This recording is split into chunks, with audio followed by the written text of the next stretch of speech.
So let's prove that theorem due to LFKN, that sharp-SAT decision is in IP. Remember, sharp-SAT decision is the problem given a formula, 3CNF formula phi, and an integer k between 0 and 2 to the n, decide if k is the number of satisfying assignments for this formula phi. The proof of this result involves two steps. First step is to take your Boolean formula and turn it into an arithmetic expression, convert it into an arithmetic formula denoted by I sub phi on the same n variables, but now it's an arithmetic formula, so the variables can assume, say, integer values or values from some large finite field. And as any arithmetic formula, this one is computing some polynomial, and let's denote this polynomial computed by A by P sub phi of x1 for xn. And as you shall see in the transformation, it will turn out that this arithmetic formula will have relatively small degree, polynomial in the size of the formula. This arithmetic formula will capture the original 3CNF phi in the following sense. On all the assignments 0, 1 to the n, the formula and the polynomial p sub phi will agree. Okay. So now instead of counting the number of satisfying assignments of the formula phi, we will count the number of satisfying assignments for the polynomial p sub phi when we look at the summation over all 0, 1 assignments. And because we now work with polynomials, you'll see it will be easier for us to use some algebraic properties of polynomials to get a randomized procedure that we need to get the IP protocol. That will happen in stage 2, after we did this conversion from Boolean formulas phi to arithmetic formulas, capital A sub phi. We'll give an IP protocol, which given such an arithmetic formula, A sub phi on n variables, and the value k, will verify that the sum of the values p sub phi over all Boolean points is actually k. And because of this faithfulness between p sub phi and phi, this summation of the polynomial p sub phi over the Boolean domain is the same as the summation of the original formula phi over the Boolean domain. So the task of counting satisfying assignments of phi is captured by this expression here. So these two stages, we'll handle them separately. Let's start with the easier one, the arithmetization stage. So we want to convert a formula into a polynomial. And here is another place where the locality of computation is going to be useful for us. Again, Cook-Levin's theorem is what makes this whole thing work, because of Cook-Levin's theorem, we can talk about 3CNFs as opposed to some very general kind of expressions. And any formula, any 3CNF can be converted to a polynomial using the following recursive definition.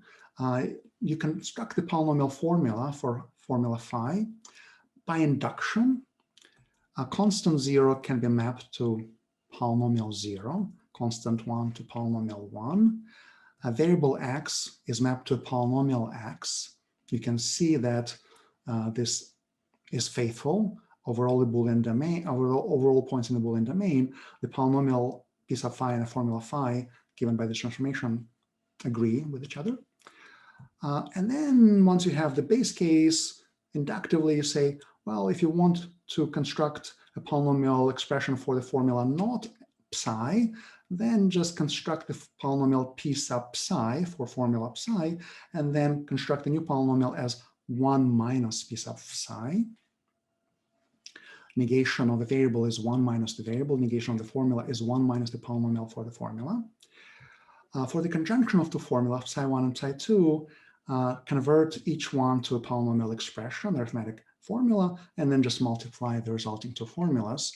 If psi1 and psi2 are both 1 on a particular assignment, then the polynomials are both 1 and the product of this polynomials is also 1. If at least one of the formula psi1 and psi2 is 0, then the product of the two corresponding polynomials will be 0.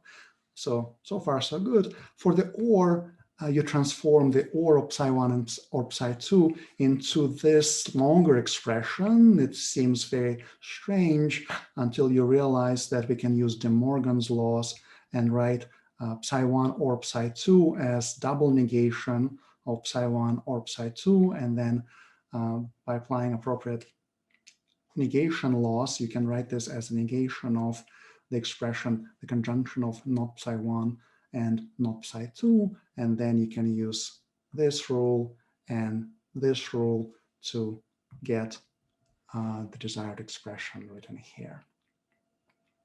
So this is a generic transformation. It applies to any formula. Let's apply it to a particular clause in our 3CNF. So if my clause is like this, then by the transformation described, I get a polynomial corresponding to that clause, which I'll denote by P subclause, equal to this expression 1 minus x times y times 1 minus z. And my 3CNF is a conjunction of clauses of size 3, like this one. And I will convert it into an arithmetic formula, which just converts each clause to a polynomial, P subclause, and then multiplies all of these polynomials together. Well, I will not actually open up my brackets when I do the multiplication, because that will blow up the size of my representation of the polynomial exponentially. I will keep things as an arithmetic formula to be succinct. So I have an arithmetic expression for each one of these polynomials, P subclause 1, P subclause m, and I'll just write the new formula, arithmetic formula, which will be the product of those individual P subclause formulas. This way, the arithmetic formula that I'll get will be compact, of size about m, because I had m clauses to begin with. And also I can bound the degree of the polynomial if I were to open up the brackets and compute this polynomial in n variables as the sum of all the monomials. Then you see that it's a product of things which correspond to clauses, and each such polynomial P subclause has degree 3. So you have each clause of degree 3, and if you multiply those polynomials together, there are m of them, so the total degree is going to be 3 times m. And m is small because it's basically the size of the formula phi, so degree smaller than 3m for us means small. Okay, so that's part 1, arithmetization, where we took a 3CNF formula and constructed an arithmetic expression, arithmetic formula of small compact size, which has relatively small degree. Those things will be imported later in a moment. And phi and this arithmetic expression a sub phi, we constructed this way, agree with each other on all the points in the Boolean domain. So now we go to part 2 of this proof, where we need to give an IP protocol for testing equalities like this. So let's look at this equality. On the left-hand side, we have the summation over n variables, and each variable goes from 0 to 1. So it's an exponential summation. We're summing up overall to the end points in the Boolean cube of the polynomial P sub phi, which is given to us as an arithmetic formula. So for each individual value, x1 through xn, we can efficiently compute the value of the polynomial P sub phi because we have an arithmetic formula. So if you give me a sequence of values for x1 through xn, I, the verifier now, can compute the value of this arithmetic formula or polynomial P sub phi on any given tuple. But I cannot do this exponential summation of this arithmetic formula because it's exponential. That's how many points I need to add up. And on the right-hand side, we have some value k between 0 and 2 to the n, which our prover, possibly cheating prover, claims to be the correct value for this exponential summation. So what we're going to do is quantifier elimination, where we think of these summation signs as quantifiers, and we'll apply each round, where the round would consist of prover sending some stuff to the verifier and verifier challenging the prover by sending some randomness back. So after each such exchange, one sigma sign will be dropped. Okay, so we'll start with the need to check the equality of this expression, some number equal to this exponential summation, where I have summation signs for each of the n variables and some easily computable arithmetic formula expression for the polynomial, to the new expression of the same type, some new number k prime on the left, and some expression which looks like a bunch of summations of some related but new polynomial arithmetic formula p prime. But note that I lost one summation of variable x1. So variable x1 is eliminated from the polynomial p prime, and it's also eliminated from the summation. So we're making progress. And if we can do this quantifier elimination in a faithful way, such that we preserve the truth of the original equality in the next round, and if the prover was cheating and was lying to us, then we would like also to preserve the lie of the prover, so that in the next round, after this exchange, the prover is forced to prove something that is wrong. If we can keep doing that for n rounds, then by the end of it, we've eliminated all the summation signs, and we're left with expression which has a number on the left-hand side and some arithmetic formula on the right-hand side, which has no variables, no free variables left. So this arithmetic expression we can compute ourselves as the verifier. And so the verifier, after this elimination of all the existential of all this summation signs, can check in the last round whether this equality is true or not. Okay, so at the beginning it's very difficult, then it becomes easier because one summation sign is peeled off, and then after another round, another summation sign is peeled off, and when all n of them are gone, then the problem to check is very easy for the verifier, and they'll just do it at the end. The only tricky thing, the main part of the proof is to ensure that we can go from star to double star, dropping one quantifier, one summation sign, in a nice way, preserving the truth and preserving the falsehood. So this is what we're going to do, almost. We'll show the following. If the initial equation, star equation, was true, then after the exchange between the prover and the verifier, the new equation that we'll get is also going to be true with probability 1. Okay, remember, the verifier will be using randomness, but with probability 1, the truth will be preserved. On the other hand, more interestingly, if the prover was lying and the equation star was incorrect, so with k is not the correct number of satisfying assignments, then after the exchange, the new equation we get for k prime will also be false, not with probability 1, but with probability very close to 1, with probability at least 1 minus some inverse polynomial quantity. Okay, so what this means is that a lying prover is very likely forced to lie again after we dropped one summation sign. And the probability that a bad event happens is that when the prover was lying, and then fortunately for the prover, at some point it ended up with the need to prove the correct statement, and now it can behave honestly from that point on and make our verifier incorrectly accept. But the probability of our verifier accepting incorrectly will be at most the probability that in at least one of those n rounds, the prover was able to get away with the lie.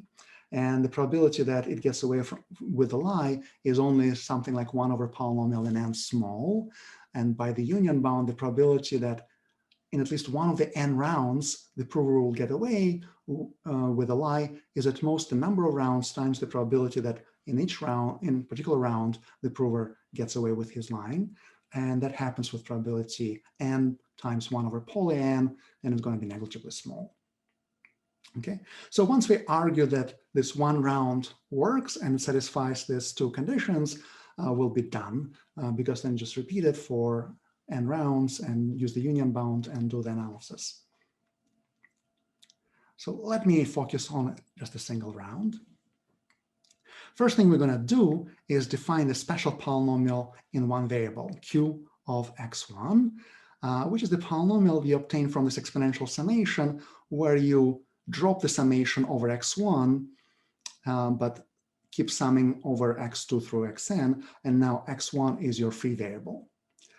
Even though this is exponential summation, if you think about it as a polynomial, it's a univariate polynomial in variable x1 only, and moreover, the degree of this polynomial is at most the degree of the original polynomial p. Okay, so polynomial q will have degree at most 3m, because it's just the summation of exponentially many polynomial expression, each of which is of degree at most 3m, and when you sum polynomials, the degree does not go up. By the definition of this polynomial q, it's not hard to see that if you add q of 0 and q of 1, then it's like putting back the missing summation sign here, summation over x1. So q0 plus q1 is just the original summation of p x1, x2, xn over all points in the Boolean cube. Which means that if the value k is correct, it's the actual number of satisfying assignments, then the value k must be equal to q0 plus q1 for the correct polynomial q, the way we defined. Okay, so what we're going to ask, what we, the verifier, are going to ask the prover to do is to send us the coefficients of this polynomial q. The polynomial q has small degree, so the coefficients are few, only 3m of them, and this polynomial amount of information that the verifier can handle. So the prover will send the coefficients of some polynomial that we'll call f in variable x1, and the prover will claim that he sent us what we asked him for. Namely, the prover claims that f is identically equal to our polynomial q that we defined earlier. But it may or may not be the case. So f here stands for fake. So maybe it's a fake polynomial. It could be equal to q if prover is honest, but it could, if the prover is lying, then it's probably not going to be equal to q. So we shouldn't be trusting our prover. Okay, so the first thing the verifier will do after receiving this polynomial f is to check the condition that we know should be satisfied in case f and q are the same. So the verifier will check if value k is equal to f0 plus f1, and if everything was honest, if k was correct and f is equal to q, so prover is playing honestly, then of course this equality will be satisfied. And if the prover is trying to cheat and the equality is not satisfied, so if this is not equal, then the verifier knows that something fishy is going on, prover is cheating somewhere, and the verifier will reject in this case right away without continuing to the next round even.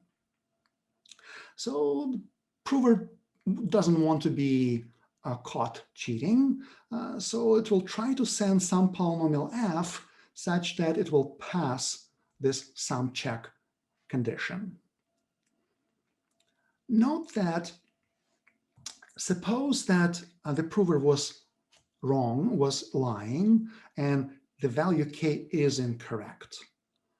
But the verifier did not catch the prover at the lie yet, meaning that this equality, k equal to f of 0 plus f of 1, passed.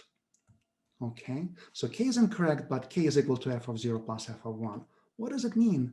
It means that f and q are not equal polynomials. They're not the same polynomials. Because for q, we know this equality is not true if k is incorrect.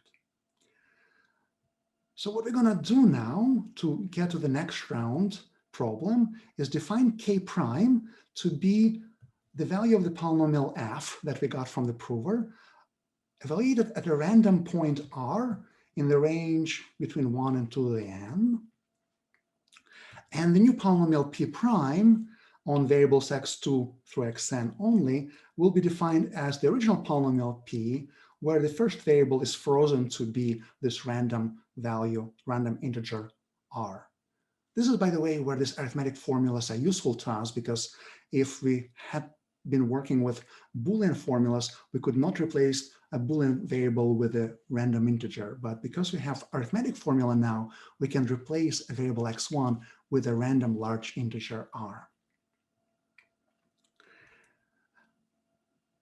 By the definition, it's not hard to see that the summation of p prime of the on the remaining variables x2 through xn is exactly the value of the polynomial q, the correct polynomial q at point r. So what's the probability that k prime is equal to the summation of p prime? What's the probability that in the next round, the quantity k prime that we defined here is equal to the summation of the polynomial p prime that we defined here over the remaining variables x2 through xn? Well, this is exactly the probability of a randomly chosen value r, that f of r is equal to q of r, because k prime is equal to f of r, and the summation is equal to q of r. So the probability that from an incorrect equality, k equal to the summation of p, we get correct equality, k prime equal to the summation of p prime, is the probability that a random value r is such that the two polynomials f and q, which are not the same, have the same value on this number r. And the probability of this happening is going to be small, because if I have two distinct polynomials, two different polynomials of degree at most 3m, the probability, each one of them will have few roots. In particular, the difference of the two polynomials, f minus q, is another polynomial of degree at most 3m, and univariate polynomial of degree at most 3m has at most 3m roots. So probability that r, randomly chosen, is one of those at most 3m roots is at most 3m divided by the range from which we're picking this random r. So we're picking r between 1 and 2n, so there are 2n possibilities for r. There are only 3m possibilities at most for a root of the f minus q polynomial. So that's why the probability that f is equal to q on a randomly chosen number r is at most 3m over 2n. Remember, m was polynomially small, 2n is exponentially big, so 3m over 2n is negligible, and it's little of 1. Much smaller than 1 over n squared, and that's the probability of making a mistake and letting the prover away with a lie in one round. Okay, and as I mentioned before, we can do this for n rounds, and the probability that the prover will be able to get away with a lie in at least one round is going to be, by the union bound, is much smaller than 1, and that allows us to finish the argument.